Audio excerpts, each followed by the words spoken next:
जय माता लक्ष्मी। महालक्ष्मी का व्रत 16 दिन की पूजा होती है जो भादों की शुक्ल पक्ष अष्टमी से शुरू होता है तथा आश्विन मास की कृष्ण पक्ष अष्टमी के दिन इनका व्रत का पारण होता है। इसमें यह कथा प्रतिदिन सुननी चाहिए। माँ लक्ष्मी की विशेष कृपा प्राप्त होती है।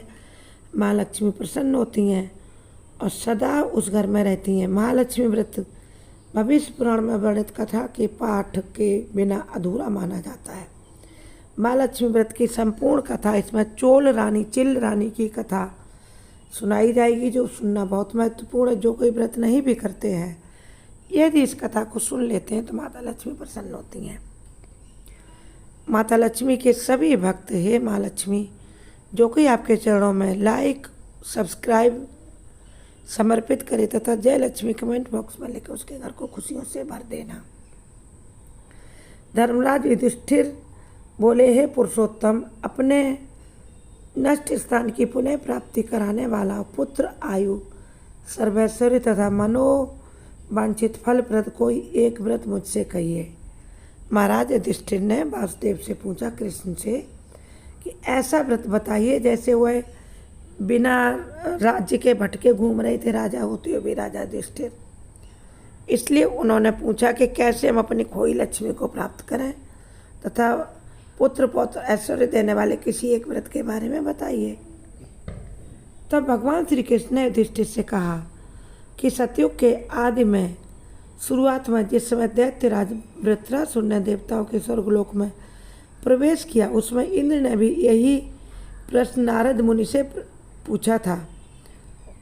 क्योंकि वृत्रासुर ने इंद्र की अमरावती पुरी पर कब्जा कर लिया था, इसलिए इंद्र के पूछने पर नारद जी कहने लगे, हे इंद्र, सुनो, पूर्व समय में अत्यंत रमणीय पुरंदरपुर नाम का एक नगर था। उसकी भूमि रत्नों से युक्त थी और पर्वत भी वैभव और रत्नों से भरे हुए थे। वह नगर धर्म अर्थ काम मोक्ष इन चारों पुरुषार्थों का उत्पत्ति स्थान होने के कारण संसार का आभूषण स्वरूप था। उस नगर में मंगल नाम का राजा राज्य करता था।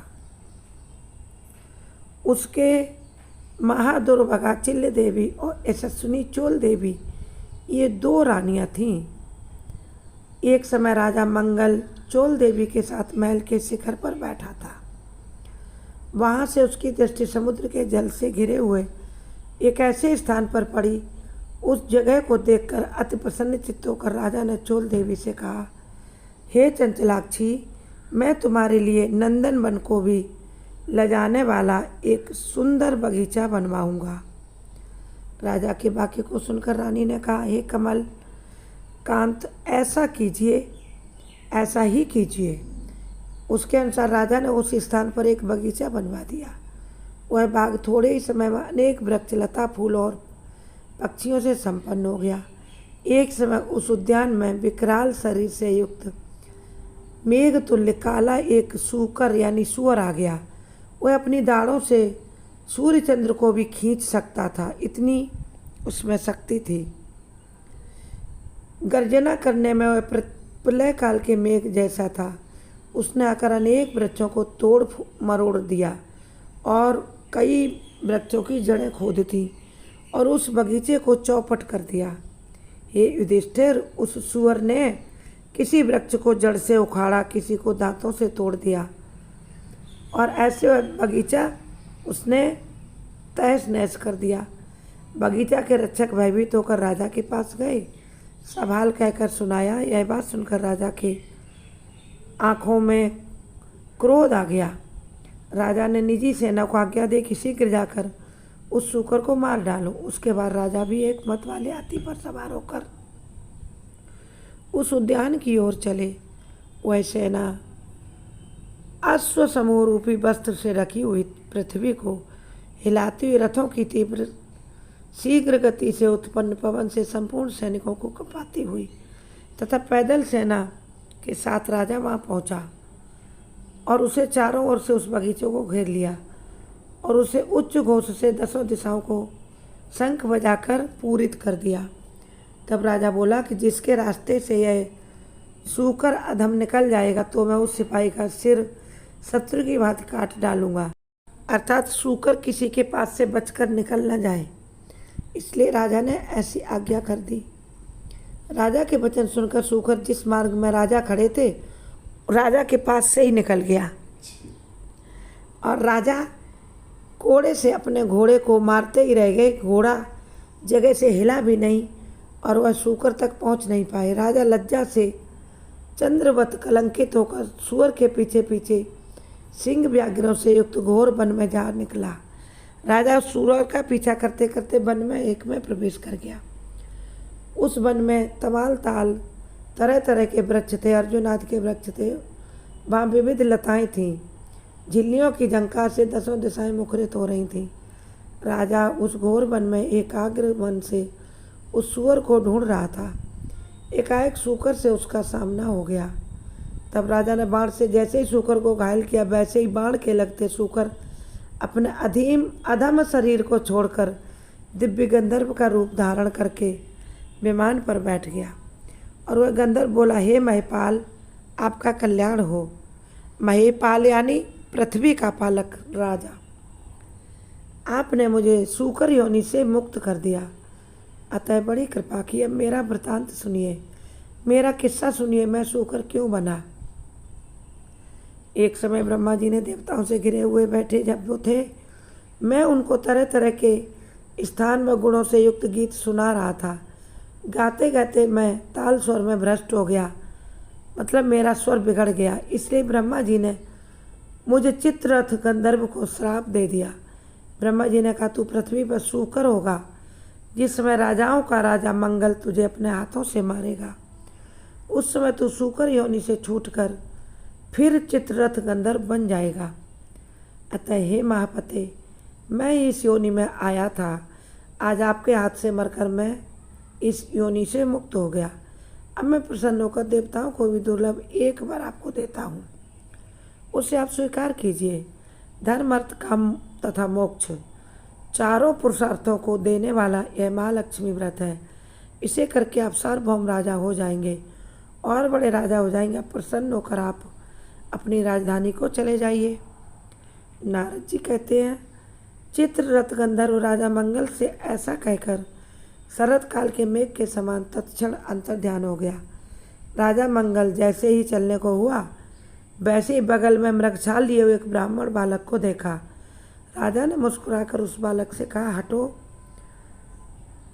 हे बटदेव, दानव गंधर्व राक्षस, इनमें आप कौन हैं? आप बड़े ही सुंदर वेश को धारण किए, सच सच कहिए, ऐसे घोर जंगल में आप किस लिए यहाँ खड़े? मेरा आपसे सामना क्यों हुआ? राजा के प्रिय वचन सुनकर उस बटुक बालक ने राजा को आशीर्वाद देते हुए कहा, हे राजन, मेरा जन्म उधर रखते, हे राजन, मेरा जन्म आप ही के देश में हुआ है। मैं आप ही के साथ साथ यहाँ आया हूँ। मेरे योग्य कोई कार्य हो तो बताओ। मैं आपकी सुरक्षा के हेतु यहाँ चला आया, आपके पीछे पीछे। राजा ने कहा, आज से मैं आपको नूतन कहूँगा। हे बटुक राजकुमार, अगर यहाँ कोई तालाब हो तो उसमें मेरे लिए थोड़ा जल ले आइए। राजा के वचन सुनकर बटुक ब्राह्मण ने राजा को एक बरगद की छाया में बैठा दिया और स्वयं घोड़े पर सवार होकर वह जल की तलाश में चल पड़ा। थोड़ी दूर से जाकर इसे एक सुंदर तालाब दिखाई दिया। वह तालाब हवा के सैकड़ों यत्नों से निष्फल करने वाला विष रहित और अगस्त्य मुनि की पिपासा को शांत करने वाला, समुद्र से भी अधिक गंभीर, शीतल मंद सुगंध वायुयुक्त स्वच्छ जल से परिपूर्ण था। उसके निकट वह बटु घोड़े को लेकर ज्यों ही गया त्यों ही कीचड़ में धंस गया। वह घोड़े से उतरकर चारों ओर देखता हुआ तालाब के निकट पहुंचा तो वहाँ उसने कई स्त्रियों का झुंड देखा। अनेक सुंदर दिव्य अंबरों को धारण किए दिव्य अलंकारों से युक्त स्त्रियाँ एक कथा कह रही थीं। उसके बाद वह उन स्त्रियों के पास जाकर अपना वृतांत बताता हुआ कहने लगा, उस बटुक राजकुमार ने कहा, ब्राह्मण ने कहा, हे स्त्रियों, बड़ी भक्तिभाव से आप क्या कर रही हैं? इसकी क्या विधि है? इसके करने से क्या फल प्राप्त होता, मुझे बताइए। उस बटुक के वचन सुनकर स्त्रियों ने कहा कि हे विप्र, तुम एकाग्रचित्त होकर श्रद्धा भक्ति के साथ सुनिए। जो माया, प्रकृति और शक्ति आदि नाम से त्रैलोक में प्रसिद्ध है, उसी महालक्ष्मी का यह व्रत है। हे बटुक, इसकी विधि इस प्रकार है। इसका प्रारंभ भादों के शुक्ल पक्ष की अष्टमी तिथि से किया जाता है। उस दिन प्रातःकाल उठकर 16 बार हाथ, पांव और मुख धोकर 16 तंतुओं से निर्मित तथा 16 ग्रंथि से युक्त एक डोरी बनाकर उसे चमेली के फूल, कपूर, चंदन, अगर आदि सुगंधित पदार्थों से पूजा करके श्री महालक्ष्मी नमः इस मंत्र से उसके 16 ग्रंथियों को अभिमंत्रित करे और कहे, हे महालक्ष्मी, धन, धान्य, पृथ्वी, धर्म, कीर्ति, आयु, श्री, सब कुछ, पुत्र आदि, ये सब मुझे प्रदान कीजिए। इस प्रकार प्रार्थना करके उस डोरे को दाहिने हाथ में बांध लीजिए और अक्षत के साथ 16 दूर्वा के पौड़ों के साथ हाथ में लेकर एकाग्रचित्त होकर कथा सुने। जल में दूर्वा को भिगोकर अपने सिर, हाथ तथा पैरों पर मार्जन करे। भादों की शुक्ल पक्ष अष्टमी से आश्विन की शुक्ल कृष्ण पक्ष अष्टमी तक 16 दिन नित्य हाथ में अक्षत लेकर कथा सुने और दूर्वा लेकर कथा सुने। 16वें दिन आश्विन कृष्ण अष्टमी को सायंकाल के समय जितेंद्रिय होकर स्नान कर सफ़ेद कपड़े पहनकर पूजा घर में जाए। वहाँ पूर्व की ओर बैठकर पवित्र आसन पर बैठ अष्टदल श्वेत कमल बनाए। कमल दल के किनारे इंद्रादिक शक्तियों को लिखे और कर्णिका में कमल की जो 8 कलियां हैं उनमें श्वेतांगी, श्वेत वर्ण वाली श्वेत पत्र मोतियों से अलंकृत कमल आसना, हाथ से युक्त मुस्कुराती हुई कमलवत मुख वाली शरद चंद्र के तुल्य कांतिमती चतुर्भुजा 2 हाथों में कमल लिए अभयदायिनी दोनों ओर से हाथियों के झुंडों से जल से सींचती हुई अटल छत्र युक्त महालक्ष्मी का ध्यान करता हुआ कपूर, अगर और चंदन से महालक्ष्मी की पूजा करे। उनका आवाहन करके कहे, हे महालक्ष्मी, विष्णु के स्थान से तुम यहाँ आ जाओ। हे देवी, आप ही के निमित्त मैंने यह 16 उपचार से युक्त पूजन की सामग्री जुटाई है। हे विप्रव्रती, 16 दिन पूरा होने पर किस विधि से उद्यापन करे वह भी सुनो। सोने के श्रृंगी से युक्त गौ तथा सींग, सोने के सींग मड़े हुए गाय तथा सुवर्ण आदि किसी विद्वान और वेद पाठी ब्राह्मण को दान करके दे दे। फिर यथाशक्ति दान देने से यह व्रत पूर्ण होता है। साथ ही साथ ब्राह्मण को वस्त्र आदि देकर भी दान देना चाहिए। इस प्रकार विधि विधान व्रत करके बताकर स्त्रियां बोली, हे विप्र, सब व्रतों में उत्तम यह व्रत हमने तुम्हें सुना दिया है, कह दिया है। इसके करने से मनोवांछित फल अनायास प्राप्त हो जाता है। हे विप्र, तुम इस उत्तम व्रत को करो और अपने राजा से भी करवाओ। यदि कोई अन्य श्रद्धावान पुरुष मिल जाए उससे कहो और उससे भी व्रत करवाओ। नास्तिकों के समक्ष यह व्रत कभी मत कहना। एक बात का, इसी बात का ध्यान रखना कि किसी नास्तिक को नहीं सुनाना इस व्रत के बारे में। उन स्त्रियों के वचन सुनकर, देवांगनाओं के वचन सुनकर ब्राह्मण बालक उन स्त्रियों को नमस्कार करके घोड़े और को कीचड़ से निकालकर घोड़े को पानी पिलाया। कमल के पत्ते में दोना बनाकर राजा के लिए जल से भरकर घोड़े पर चढ़कर राजा के पास गया।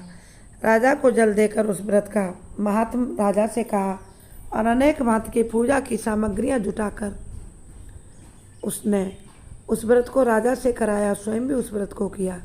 वह राजा एवं वह ब्राह्मण इस व्रत के प्रभाव से राजाओं में श्रेष्ठ राजा हुआ और वह राजा मंगल घोड़े पर सवार होकर अपने नगर के समीप जा पहुंचा।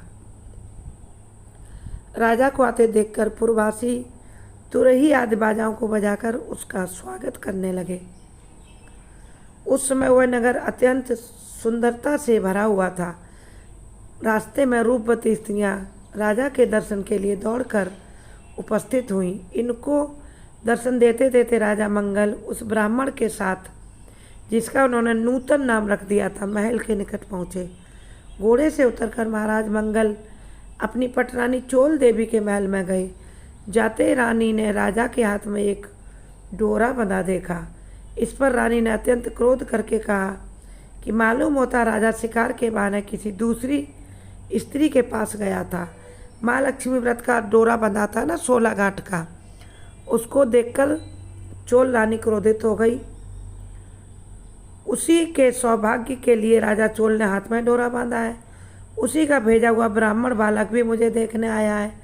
ऐसा विचार करके चोल देवी ने राजा के हाथ में बंधा डोरा तोड़कर पृथ्वी पर फेंक दिया। राजा मंगल भी सामंत मंत्री तथा अन्य भृत्यों के साथ वन की बातें कर रहा था। इसी कारण राजा ने रानी को डोरा तोड़ते नहीं देखा। संयोगवश उसी समय चिल्ल देवी भी एक दासी के साथ वहाँ कुछ कहने आई थी। उसने वह डोरा उठाकर उस ब्राह्मण बटू से उसका कारण पूछा, व्रत भी पूछ लिया। तब दासी ने चिल्ल देवी के पास जाकर वह व्रत करवाया। चिल्ल देवी की दासी आई हुई थी, उसने डोरा उठा लिया, ब्राह्मण से पूछा और जाकर चिल्ल देवी अपनी रानी से वह व्रत करवाया।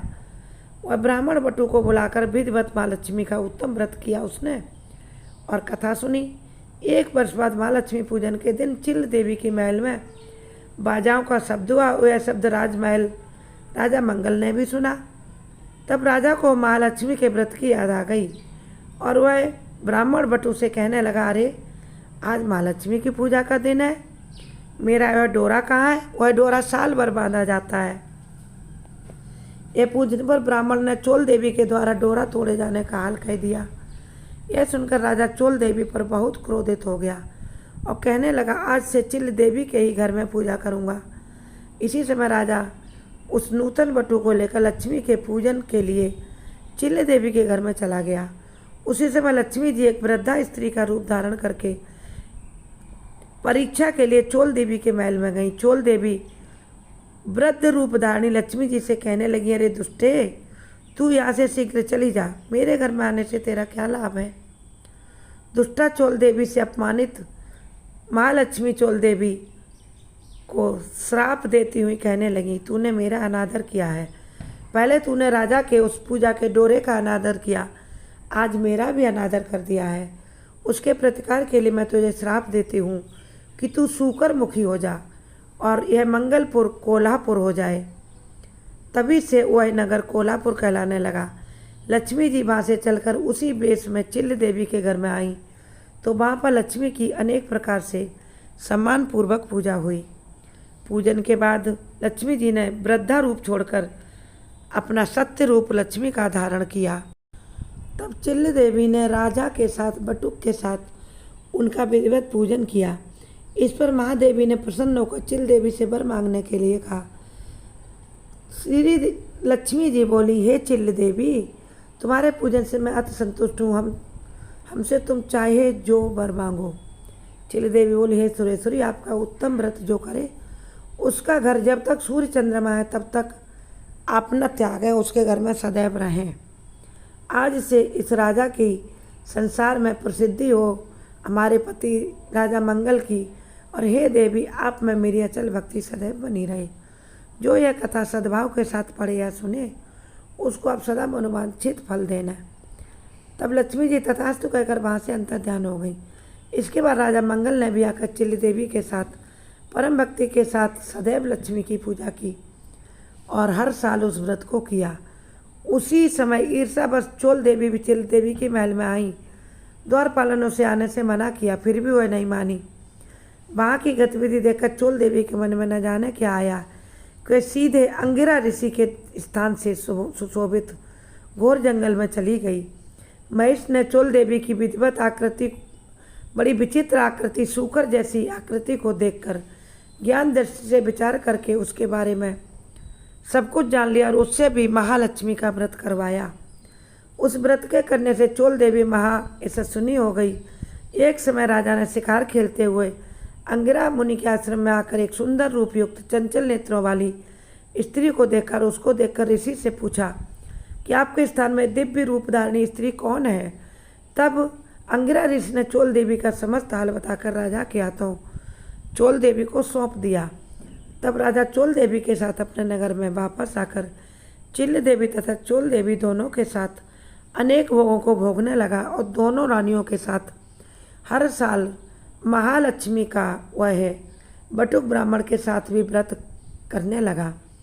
वह नूतन नामक बटुक ब्राह्मण महालक्ष्मी के व्रत के प्रभाव से बृहस्पति की भांति राजा मंगल का मंत्री हुआ।